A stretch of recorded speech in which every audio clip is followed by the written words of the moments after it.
नमस्कार दोस्तों, अगर आपने अभी तक अपना ITR नहीं भरा या फिर अगर आपने ITR भर भी दिया है तो ये वीडियो आप सभी के लिए काफ़ी इंपॉर्टेंट होने वाली है, क्योंकि अगर आप एक भी गलती इनमें से कर देते हैं या अगर आपने ITR भरते टाइम गलती कर दी है तो आपको काफ़ी ज़्यादा महंगा पड़ सकता है। इसमें आपको लेट फीस के साथ साथ काफ़ी सारे ऐसे टैक्सेस हैं जो आपको भरने पड़ सकते हैं। तो 5 ऐसी गलतियां बताने जा रहा हूं। अगर आप भी अपना ITR भरने जा रहे हैं या भरवाने जा रहे हैं इनकम टैक्स रिटर्न, तो आप इन बातों को जरूर से ध्यान रखिएगा। लेकिन उससे पहले बस 30 सेकंड में एक ज़रूरी बात समझ लीजिए, क्योंकि इसके बिना आगे की बात भी पूरी तरह के नहीं समझ आएगी। तो दोस्तों 2026 में जो ITR भरा जा रहा है वो फाइनेंशियल ईयर 2025-26 का है, यानी 1 अप्रैल 2025 से 31 मार्च 2026 तक की जो भी कमाई है इसे असेसमेंट ईयर कहा जाता है। असेसमेंट ईयर 26-27 का ITR रिटर्न आप भरने जा रहे हैं। अगर आप नौकरी करते हैं तो आपके लिए जो डेडलाइन है वो 31 मार्च 2026 है। अगर आप बिजनेस करते हैं लेकिन उसका ऑडिट नहीं होता है तो आपके लिए जो डेडलाइन है वो 31 अगस्त है। अगर आपका बिजनेस है और उसका ऑडिट होता है तो उसकी डेडलाइन 31 अक्टूबर 2026 है।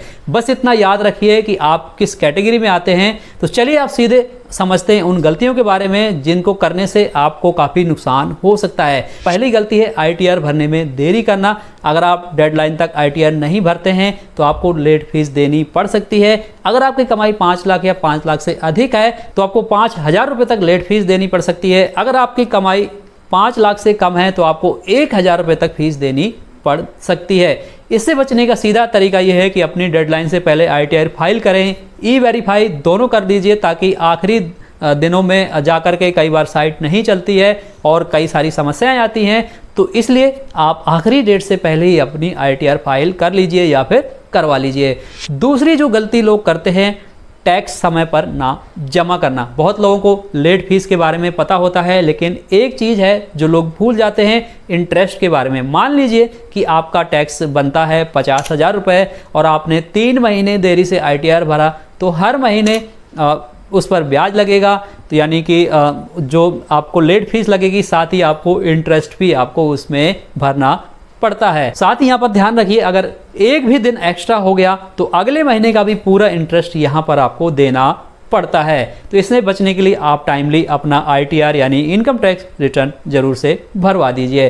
अभी तक जो गलतियाँ बताई वो दोनों गलतियाँ तो फिर भी ठीक हैं, ये थोड़े पैसे की बात है, लेकिन अब जो बताने जा रहा हूँ उसमें गलती अगर हो गई तो सुधारने का झंझट भी है और वक्त भी ज़्यादा लगता है। तीसरी जो सबसे बड़ी गलती है, फॉर्म में गलत जानकारी भरना। कभी कभी लोग गलत बैंक अकाउंट नंबर डाल देते हैं या इनकम गलत डाल देते हैं। बाद में उसे ठीक करने के लिए रिवाइज रिटर्न भरना पड़ता है, जिसमें दिक्कतें आती हैं और देरी भी हो सकती है। इसलिए सबसे अच्छा तरीका है पहली बार में ही ध्यान से अपना ITR यानी इनकम टैक्स रिटर्न भरिए। पूरा फॉर्म सही डिटेल भरने के बाद ही उसको सबमिट करिए। अब तक जो 3 गलतियां बताई उसमें नुकसान हज़ारों में होता है, लेकिन जो अगली गलती है उसमें नुकसान टैक्स से भी ज़्यादा हो सकता है। जी हाँ दोस्तों, यानी अगर आपका टैक्स 1 लाख रुपए बन रहा है तो पेनल्टी आपको 2 लाख रुपए तक भरनी पड़ सकती है। इसलिए ये पॉइंट भी ध्यान से सुनिएगा। ये सबसे ज़्यादा गलती ऐसी है जो लोग करते हैं। तो चौथी जो बड़ी गलती है, इनकम का छुपाना या फिर भूल जाना। 2 तरह की गलतियाँ होती हैं। एक होती है जब आप गलती से कोई इनकम बताना भूल जाते हैं, जैसे आपने कोई आपकी सैलरी है 8 लाख रुपए और आपने अब FD करवाई, उस पर आपको 25,000 रुपये का इंटरेस्ट भी आया, लेकिन आपने ITR में वो दिखाना आप भूल गए। लेकिन दूसरी वहीं पर गलती होती है जानबूझकर उसको छुपाना। जैसे बिजनेस से कमाई हुई आपको 12 लाख रुपए, लेकिन आपने सिर्फ 8 लाख रुपए ही दिखाए। लेकिन दोनों ही मामलों में आपको बड़ी पेनल्टी देनी पड़ सकती है, और ये पेनल्टी जो है 50% से लेकर 200% तक हो सकती है। तो इससे बचने का सबसे आसान तरीका है ITR फिलिंग के समय पहले से ही AIS और फॉर्म 26AS जरूर चेक कर लीजिए। इन दोनों जगह पर आपकी सैलरी की जो इनकम है पहले से ही दर्ज होती है, FD, इंटरेस्ट, सब कुछ। उसके बाद मिलान कर लीजिए। यही 2 मिनट का काम है और आप बड़ी मुसीबत से बच जाएंगे। अगर आपको भी ये बात पहले से पता थी तो नीचे कमेंट में ज़रूर बता दीजिए।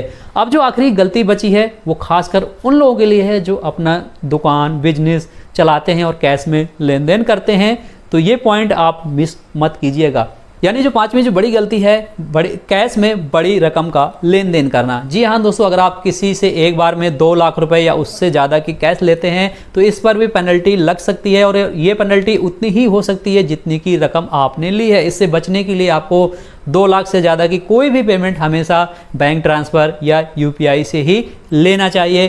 कैश में लेना ये काफ़ी रिस्की होता है और आपको पेनल्टी भी लग सकती है। एक ज़रूरी अपडेट है आप सभी के लिए, इनकम टैक्स डिपार्टमेंट ने हाल ही में बताया है कि इस साल 3 करोड़ से ज़्यादा लोग अपना ITR अब तक फाइल कर चुके हैं और एक दिन में सिर्फ 15 लाख से ज़्यादा लोगों ने ITR भरा है। तो विभाग ने खुद कहा है कि आखिरी दिन का इंतज़ार मत करिए, क्योंकि उनकी वेबसाइट पर बहुत भीड़ हो जाती है और वो धीमी पड़ जाती है और कई दिक्कतें आपको आती हैं।